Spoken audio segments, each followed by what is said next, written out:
Hey there, everybody. Happy Wednesday to you. Quite an active morning it was. I have looped the satellite and radar imagery from our Wednesday morning hours so you can see the rain that moved through. A lot of it was during the early morning, so you may not have actually seen it actually fall, but we had this lovely band of showers that moved through mostly east of Puget Sound early in the morning, just dumping some heavy rain in some spots.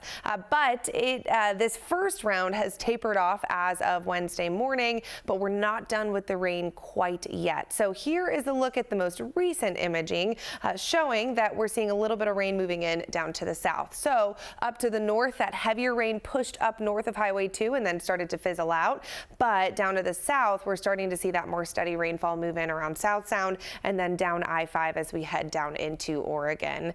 Rainfall accumulations for Wednesday morning, pretty impressive. You see the shading here, this kind of teal color indicating the heavier rainfall staying east of Puget Sound where we saw that heavier rain. Those areas surpassed half an inch of rain, give or take a little bit. You can see Everett about 1/4 of an inch of rain so far as of Wednesday, kind of late in the morning. We're not done quite yet, but the heavier rain is pretty much done. What we're expecting moving forward is more rain that is light in nature. So for our kind of later morning hours on Wednesday, we'll watch that widespread rain, but then it tapers off into our afternoon hours. So this is 3:30 in the afternoon on Wednesday. Some spots of clearing. In fact, even some sunshine could peek out at times, especially farther off to the west. But we're going to hold on to some rain east of Puget Sound.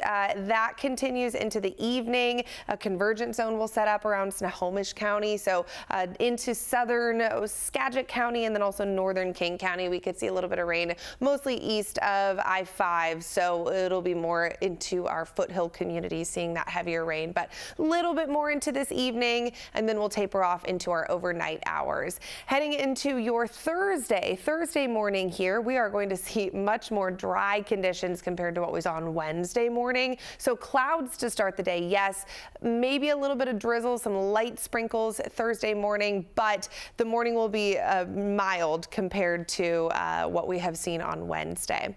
We're going to flip-flop it. So Wednesday was heavier rain to spotty showers. Thursday starts with spotty light showers, but then we'll increase the rain into the afternoon and evening. So this is Thursday around 5 p.m. Your evening commute does look damp on Thursday, but most rain should stay light in nature as well. Then we have another weak disturbance that's moving in on Friday, so similar trend, and that will continue into the weekend. This is a pattern of weak disturbances moving into the northwest, trying to bring a little bit of rain, definitely cooling our temperatures down, but the heaviest rain it does look like felt this morning. So this is the kind of welcome back of rain. There's the next disturbance moving in Thursday. Here's the next one on Friday. We've got one more moving in on Saturday, and then it does look like we are going to settle into a drier pattern into next week, and we'll let temperatures warm back up.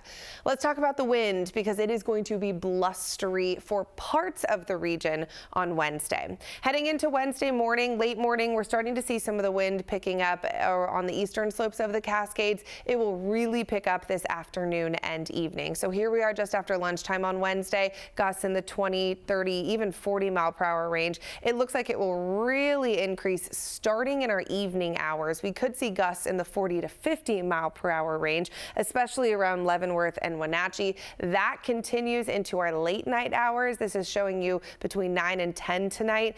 That strong wind will be blowing into the night, but then it tapers off into our early morning hours on Thursday. For Puget Sound, it'll be a little bit breezy, but we're definitely focusing in on that stronger wind for our higher elevations in the eastern slopes of the Cascades. All right, let's talk about temperatures. Did you feel the warmth on Tuesday? Tuesday's observed high at SeaTac was 82 degrees. That ties the daily record for SeaTac, 82 degrees set in 2023. So that's the warmest we've been on that calendar day since we started collecting records, well above the seasonal average of 66 degrees. And it's going to be much different today. So 82 degrees on Tuesday, 24 hours later, and we're looking at more than 20 degrees of cooling. That is a massive cool down in the span of just one day. Highs for your Wednesday looking at upper 50s into those low 60s. That is cooler than that seasonal mid 60s that I showed you. So a good 5 to 7 degrees cooler than normal for this time of the year. And we are holding on to these cooler temperatures as we head into the next couple of days and into the end of this week. So this is not accounting for our rain accumulations on Wednesday, which, as I showed you, have been impressive so far, and we're still counting.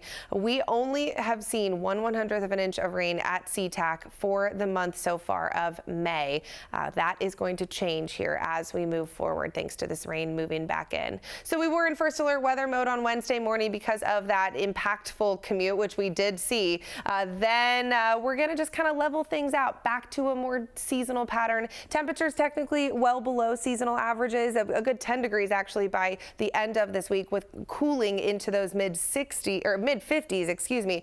Seasonal is mid 60s, but the rain, I should note, is needed right now. We just went 2 weeks without rain, so conditions are dry. We don't want to get too dry, too warm, too early in the year, because then we pay the price when it comes to fire risk and drought later on in the season. So this is what we should be doing this time of the year. So it's a welcome sight to see that rain moving back into the forecast. And we are starting to see some indication that into early next week and next weekend, we'll see a dry, warming trend. So this rain is definitely a welcome sight for now. This is normal for this time of the year.